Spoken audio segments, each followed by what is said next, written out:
बर्बरीक, जो महाभारत के साथ साथ दुनिया के सबसे सर्वश्रेष्ठ धनुर्धर थे। यहाँ तक कि धनुर्विद्या में उनका नाम अर्जुन और कर्ण से भी पहले आता है।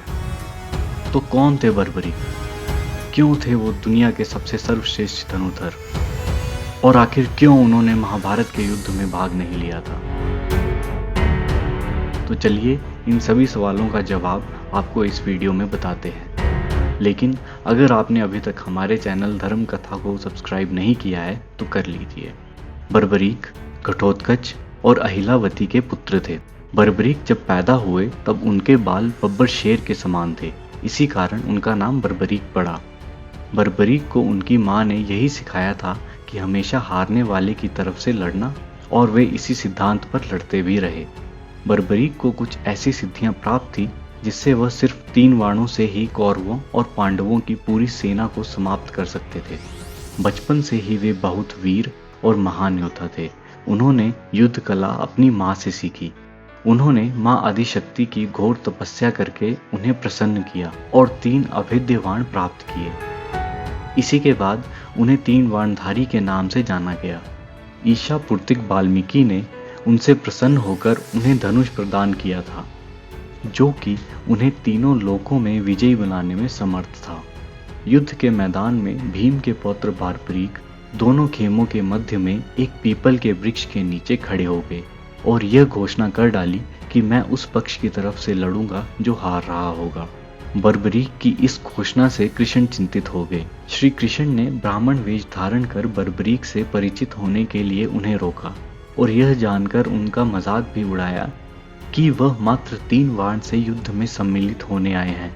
ऐसा सुनने पर बर्बरीक ने उत्तर दिया कि सिर्फ 1 बाण मेरे शत्रु सेना को परास्त करने के लिए काफी है, और अगर मैंने तीनों बाणों का प्रयोग किया तो तीनों लोकों में हाहाकार मच जाएगा।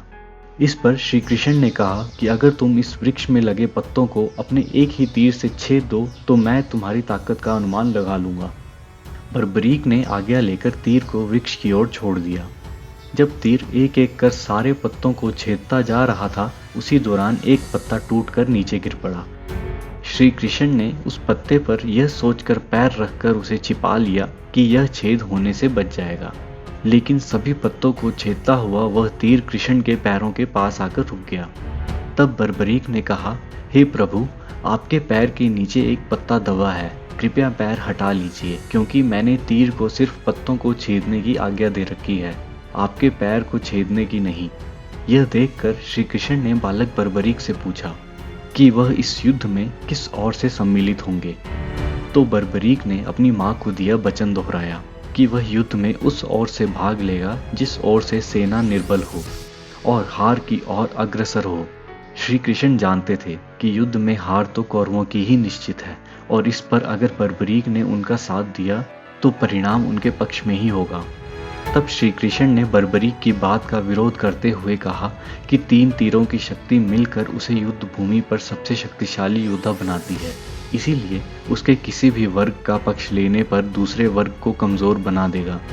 आखिर में बार बार अगर वह कमजोर का साथ देते रहे तो उसको सबको नष्ट करना पड़ेगा, यही नहीं स्वयं को भी नष्ट करना पड़ेगा। इसके बाद ब्राह्मण वेश में आए श्री कृष्ण ने बालक से दान की अभिलाषा व्यक्त की। इस पर वीर बर्बरीक ने उन्हें वचन दिया कि अगर वो उनकी अभिलाषा पूर्ण करने में समर्थ होगा तो वह जरूर करेगा। श्री कृष्ण ने उनसे शीश का दान मांगा। बालक बर्बरीक क्षण भर के लिए सोच में पड़ गया। सब कुछ सोच विचार कर बर्बरीक ने भी अपनी अभिलाषा व्यक्त की। उन्होंने महाभारत जैसे महाकाव्य युद्ध को देखने की जिज्ञासा प्रकट की, तो श्री कृष्ण ने उन्हें यह कहकर दिलासा दी कि उसका सर धड़ से अलग होने के बावजूद भी उसका सर सचेत अवस्था में होगा और उसे एक पहाड़ की चोटी पर रखा जाएगा ताकि वह पूरा युद्ध देख सके। एक सच्चा योद्धा और श्री कृष्ण का शिष्य होने का धर्म निभाते हुए बर्बरीक अपना सर धड़ से अलग करने को राजी हो गया। श्री कृष्ण का वचन निभाते हुए भीम ने तब उस महान क्षत्रिय का सर पहाड़ी की चोटी पर स्थापित किया। युद्ध की समाप्ति पर पांडवों में ही आपसी बहस होने लगी कि युद्ध में विजय का श्रेय किसको जाता है। इस पर श्री कृष्ण ने उन्हें सुझाव दिया कि बर्बरीक का शीश संपूर्ण युद्ध का साक्षी है, अतएव उससे बेहतर निर्णायक भला कौन हो सकता है। सभी इस बात से सहमत हो गए। बर्बरीक के शीश ने उत्तर दिया कि श्री कृष्ण ने ही युद्ध में विजय प्राप्त कराने में सबसे महान कार्य किया है। उनकी शिक्षा, उनकी उपस्थिति, उनकी युद्ध नीति ही निर्णायक थी। उन्हें युद्ध भूमि में सिर्फ उनका सुदर्शन चक्र घूमता हुआ दिखाई दे रहा था, जो कि शत्रु सेना को काट रहा था। तो दोस्तों, अगर आपको ये वीडियो पसंद आया है तो इसे लाइक करें और हमारे चैनल को सब्सक्राइब करें।